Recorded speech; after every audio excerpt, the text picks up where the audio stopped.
Hi hello నమస్తే నేను మీ కాపిల్ల నరేష్ మీరు చూస్తున్నారు ఈగురం టీవీ యూట్యూబ్ ఛానల్.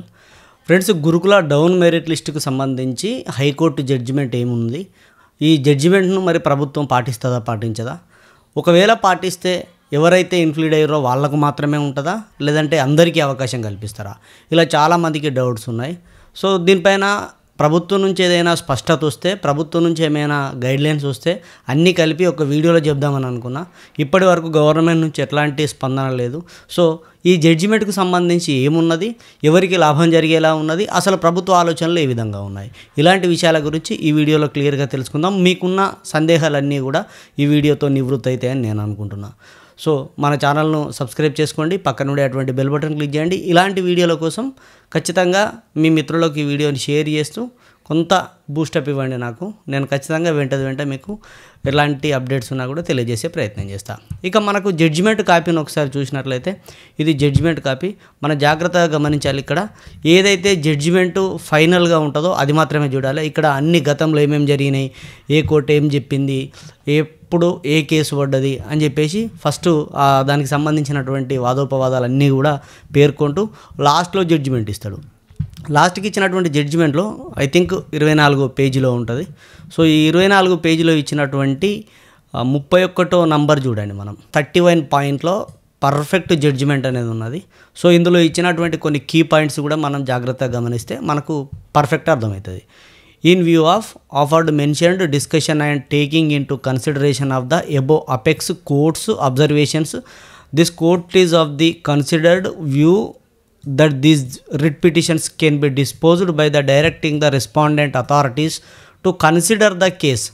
ఈ కేసును కన్సిడర్ చేయమని, దీనికి ముందు ఏవైతే కేసులు ఉన్నాయో వాటన్నింటినీ పరిగణలోకి తీసుకొని వాటన్నింటినీ అబ్జర్వ్ చేసి వాటన్నింటినీ చూసిన పిదప ఈ జడ్జిమెంట్ ఇస్తున్నాము అని చెప్పారు. అంటే ఈ జడ్జిమెంట్కే ప్రయారిటీ అనమాట. గతంలో ఇచ్చినటువంటి ఏ జడ్జిమెంట్లు అయినా కూడా అవన్నీ చూస్తూ మేము ఇక్కడ సజెషన్స్ ఇస్తున్నాము అన్నట్టుగానైతే చెప్తా ఉన్నారు. సో ఇక్కడ ఏమి ఇచ్చిండు అని అంటే, by duly operating the merit list downwards and fill up all fallout vacancies.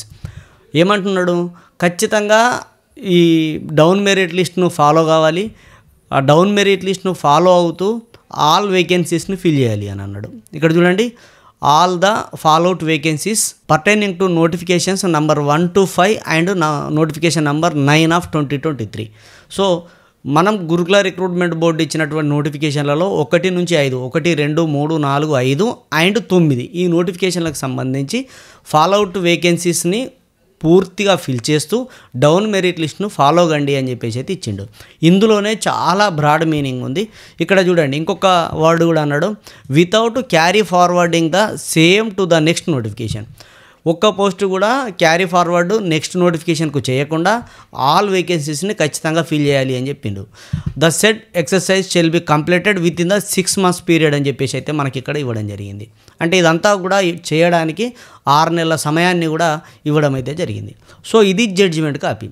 ఇక్కడ ప్రధానంగా అందరికి వస్తున్నటువంటి డౌట్స్ ఏంటంటే, మరి ఈ వేకెన్సీస్ అనేటివి ఎవరి ద్వారా నింపుతారు, ఎవరైతే ఇక్కడ పిటిషనర్లుగా ఉన్నారో, ఇక్కడ రిట్ పిటిషన్లో ఎవరైతే ఇన్క్లూడ్ అయ్యారో ఆ ఇన్క్లూడ్ అయినటువంటి కొంతమందితోటే నింపుతారా, అందరికీ నింపుతారా అనేది క్వశ్చన్. ఇక్కడ చాలామంది ఇన్క్లూడ్ అయ్యారు. ఇక్కడ చూడొచ్చు రిట్ పిటిషన్ నంబర్స్. వీటిలలో మళ్ళీ ఒక్కొక్క దాంట్లో చాలామంది ఉన్నారు, 100 మంది ఉన్నారు. మొత్తం ఖాళీలు 1800కు పైగా ఉన్నట్టుగా ఇదే జడ్జిమెంట్లో మనకు ఇవ్వడం జరిగింది. సో ఈ జడ్జిమెంట్లో ఇచ్చినటువంటి దాని ప్రకారం 1800 ఖాళీలు ఏవైతే బ్యాక్లాగ్లుగా నెక్స్ట్ క్యారీ ఫార్వర్డ్గా వెళ్తాయో వాటన్నింటినీ కూడా డౌన్ మెరిట్ లిస్టులో మళ్ళీ నెక్స్ట్ క్యాండిడేట్కి ఇచ్చి చేయమన్నాడు. ఇది 100% అందరినీ పరిగణలోకి తీసుకోమని ఇచ్చినటువంటి జడ్జిమెంటే. కేవలం రిట్ పిటిషన్ ఎవరైతే వేసిరో, ఇన్క్లూడ్ ఎవరైతే అయ్యారో, కోర్టుకి ఎవరైతే వచ్చిరో, ఇందులో పేర్లు ఎవరి అయితే ఉన్నాయో గాళ్ళు మాత్రమే అని కాదు, అట్లా ఎక్కడ కూడా అనలేదు. జడ్జిమెంట్ కూడా న్యాయం అనేది అందరికీ న్యాయమే. ఇక్కడ జస్టిస్ ఫర్ ఆల్ అంతే, రూల్ ఫర్ ఆల్ అంతే. అందుకే ఎవ్వరు కూడా అపోహపడద్దు, నేను ఇన్క్లూడ్ కాలేదు, నేను కేసు వేయలేదు అని చెప్పేసి ఎవరు కూడా అపోహపడద్దు. నేను లాజిక్గా చెప్తా, కొన్ని విషయాలు మాత్రం కొద్దిగా కఠినంగా అనిపిస్తాయి, మీకు నచ్చచ్చు నచ్చకపోవచ్చు, కానీ వాస్తవం చెప్తాను. ఇక లాజిక్గా చెప్పే విషయం ఏంటంటే, ఫర్ ఎగ్జాంపుల్ ఒక క్యాండిడేట్ ఉన్నాడు, డౌన్ మెరిట్ లిస్ట్లో నాకు జాబ్ వస్తుంది అని చెప్పేసి వెళ్ళి కేసు వేసిండు. సరే, ఆ కేసు ఇప్పుడు జడ్జిమెంట్ వచ్చింది ఇవ్వమన్నాడు. ఇందులో ఉన్నటువంటి పిటిషనర్లు అందరూ కూడా 1:2లో కానీ 1:3లో కానీ లేదంటే 1:1 సెలెక్ట్ చేస్తే అందులో ఉంటారు అని గ్యారెంటీ ఉంది. ఉండకపోవచ్చు, ఉండొచ్చు. మెరిట్ ప్రకారం ఇవ్వమన్నాడు. అంటే మెరిట్లో ఎంతమంది ఉంటే అంతమంది ఇస్తారు. అంతేగాని కోర్టుకు వెళ్ళలేదా, జడ్జిమెంట్లో అలా పేరు ఉన్నదా లేదా అనేది ఇక్కడ వాస్తవం కాదు, అవసరం కూడా కాదు. సో కాబట్టి అభ్యర్థులందరూ కూడా ఎవరైతే కోర్టు కేసుకు వెళ్లకుండా ఉంటారో వాళ్ళు అపోహపడాల్సిన అవసరం లేదు, అనుమానపడాల్సిన అవసరం లేదు, బాధపడాల్సిన అవసరం లేదు. ఇస్తే అందరికి ఇస్తారు, ఇవ్వకపోతే ఎవరికి ఇవ్వరు. సో ఇస్తాము అని అంటే మెరిట్ ప్రకారమే మెరిట్ లిస్ట్ వస్తుంది, నెక్స్ట్ మెరిట్ లిస్ట్ వస్తుంది. నెక్స్ట్ 1800కు ఎవరైతే మెరిట్లో ఉంటారో వాళ్ళందరి లిస్ట్ వస్తుంది. అందులో కోర్టు కేసు ఉన్న వాళ్ళకి ఇస్తారు, కేసు లేని వాళ్ళకి ఇయ్యరు అని అంటే అది మళ్ళీ పెద్ద కేసు అవుతుంది.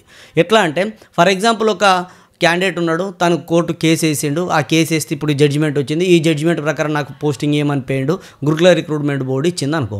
ఈయనకంటే సీనియర్ అయ్యి ఉండి అంటే ఏదైతే ర్యాంకులో ఎక్కువగా ఉండి ఈయనకంటే ఎక్కువ మార్కులు వచ్చినటువంటి క్యాండిడేట్ కనుక ఉంటే తను మళ్ళీ వెళ్తాడు.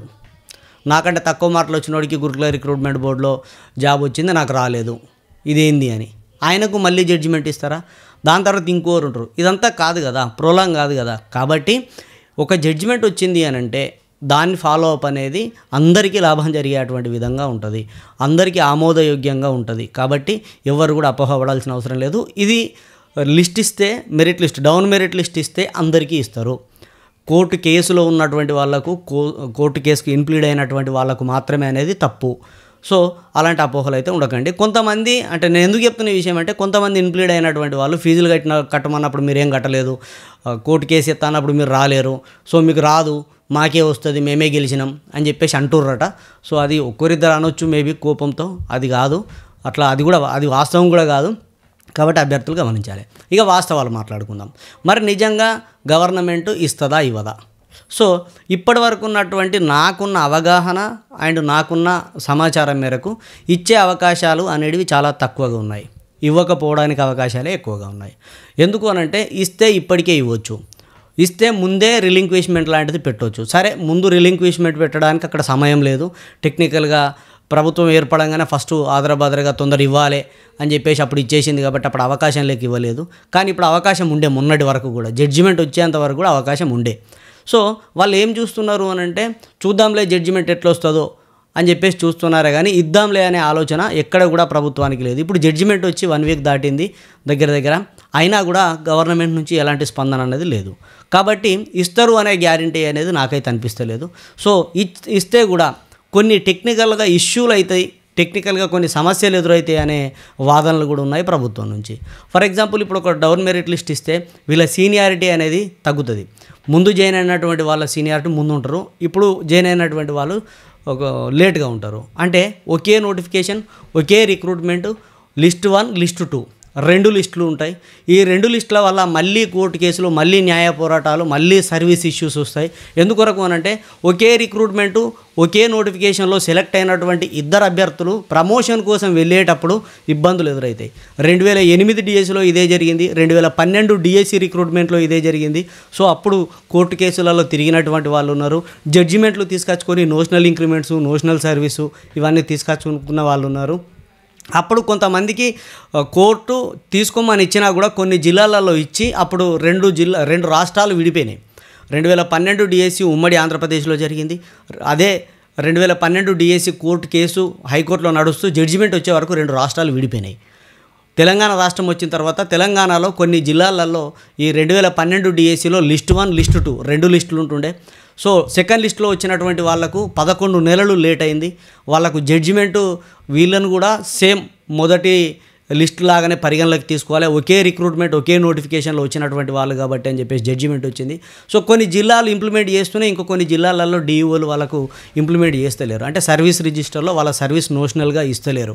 సో ఇట్లా టెక్నికల్ సమస్యలు అనేవి చాలా ఉంటాయి. ఇవన్నిటికంటే ఇవ్వకపోవడం అండ్ నెక్స్ట్ నోటిఫికేషన్కు క్యారీ ఫార్వర్డ్ చేయడమే ఉత్తమం అని భావిస్తున్నట్టుగానైతే అనిపిస్తూ ఉన్నది. ఏదేమైనప్పటికీ ప్రభుత్వ నిర్ణయమే తుది నిర్ణయం. నేను ఇస్తుంది 100% అని చెప్పడానికి నా దగ్గర ఆధారాలు లేవు, ఇవ్వదు అని చెప్పడానికి నా దగ్గర ఆధారాలు లేవు.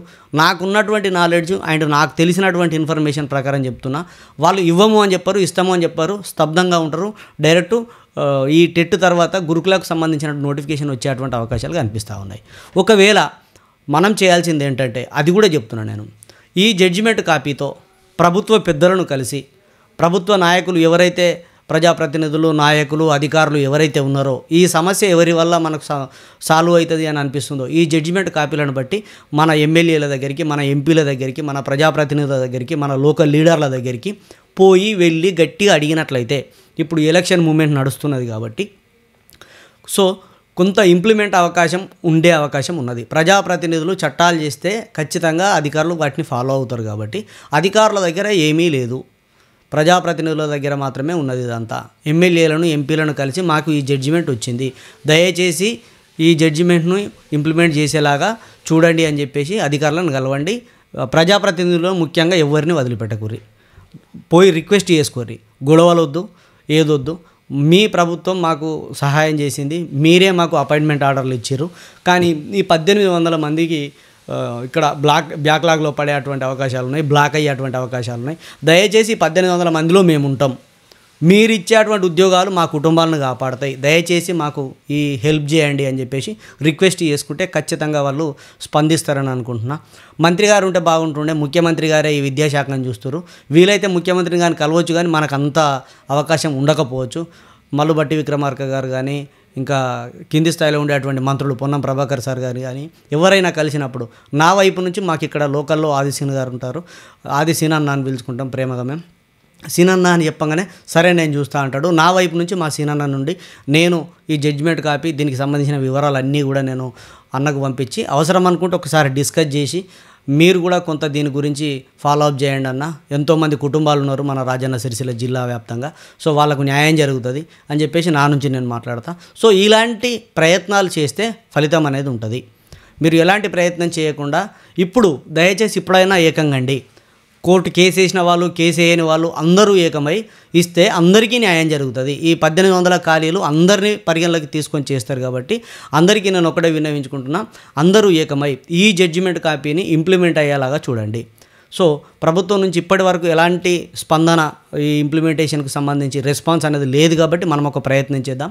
ఇక్కడ మనకు 6 నెలల సమయం ఇచ్చారు కాబట్టి కోర్ట్ ఆఫ్ కంటెంప్ట్కి కూడా వెళ్ళేటువంటి అవకాశాలు కూడా ఉంటాయి. కానీ మనము కోర్టు చుట్టూ తిరుగుతూ అదంతా చేయకుండా ఈ సమయంలోనే ప్రభుత్వాన్ని రిక్వెస్ట్ చేసుకొని ప్రభుత్వం నుంచే నువ్వు ఎన్ని కోర్టు ఆర్డర్లు తెచ్చుకున్నా, నువ్వు ఎంత చేసుకున్నా చేయాల్సింది ప్రభుత్వమే.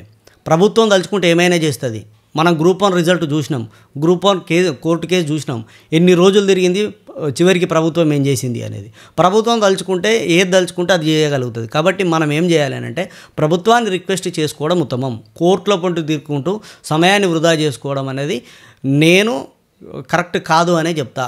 కోర్టుల చుట్టూ తిరిగే కంటే మనం ఏకమై, మనం సంఘటితమై ప్రభుత్వం దృష్టికి తీసుకెళ్ళి ప్రభుత్వాన్ని రిక్వెస్ట్ చేసుకొని అడగడం తప్ప కోర్టుల చుట్టూ తిరిగితే లాభం ఉంటుంది, ఉండదని కాదు. కానీ ఇప్పుడున్నటువంటి పరిస్థితులలో ఈ నోటిఫికేషన్లలో మనం గ్రూప్ 1 కేసు చూసినాం కాబట్టి ఇక్కడ కూడా అదే పునరావృతం అయ్యేటువంటి అవకాశాలు కనిపిస్తూ ఉన్నాయి. కాబట్టి అభ్యర్థులందరికీ నాది విన్నపం, నా యొక్క విన్నపం, మన యుగరం టీవీ తరఫున నేను లోకల్లో ఉండేటువంటి ప్రభుత్వ విప్ ఆది శ్రీనివాస్ గారిని నేను కలుస్తా. ఈ కోర్టు కేసు కాపీ 25 పేజీల కేసు కాపీని అండ్ ఎక్కడెక్కడ హైలైట్స్ ఉన్నాయో వాటిని హైలైట్ చేసి మొత్తం వివరించి సార్కు చెప్పి అన్న దయచేసి చూడండి అని అంట. వెల్విషర్ మాకు అంత ఎమ్మెల్యే కాకముందు నుంచే మా మండల వ్యక్తి, మాకు దగ్గర వ్యక్తి. ఏ చిన్న అవసరాలు ఉన్నా అన్న స్కూల్కు రండి అని అంటే నా స్కూల్కి వస్తాడు. చాలా దగ్గర వ్యక్తి, చెప్తే వింటాడు. సో ప్రభుత్వం దృష్టికి కూడా తీసుకెళ్లేటువంటి అవకాశం కూడా ఉన్నటువంటి వ్యక్తి. నా వైపు నుంచి నేను ప్రయత్నం చేస్తాను, మీరు కూడా ప్రయత్నం చేయండి. మీ ప్రయత్నాలు మీరు చేయండి, ఎక్కడి వాళ్ళు అక్కడ ఆందోళన చెందకండి. ఖచ్చితంగా ప్రభుత్వం ఇస్తుందనే భావిద్దాం, ఇచ్చేలాగా మనం రిక్వెస్ట్ చేసుకుందాం. ఇప్పుడు ఎలక్షన్ మూమెంట్ కాబట్టి ఇప్పుడే మంచి అవకాశం. సో ఈ అవకాశాన్ని సద్వినియోగం చేసుకుందాం. ఇదండి గురుకులకు సంబంధించినటువంటి అప్డేట్. మీకు ఇంకేమైనా డౌట్స్ ఉన్నా, ఇంకేదైనా ఉన్నా కామెంట్లో అడగండి, ఖచ్చితంగా మీకు రిప్లై ఇస్తాను. ఖచ్చితంగా నెక్స్ట్ వీడియోలో వాటన్నింటిని దృష్టిలో పెట్టుకొని మాట్లాడతాను. వీడియో నచ్చితే లైక్ చేయండి, మీ మిత్రులకు షేర్ చేయండి. ఇలాంటి అప్డేట్స్ కోసం మన ఛానల్ సబ్స్క్రైబ్ చేసుకొని పక్కన ఉండేటువంటి బెల్ బటన్ క్లిక్ చేయండి. సదా విద్యా సేవలో యుగరం TV YouTube channel. Thank you everyone.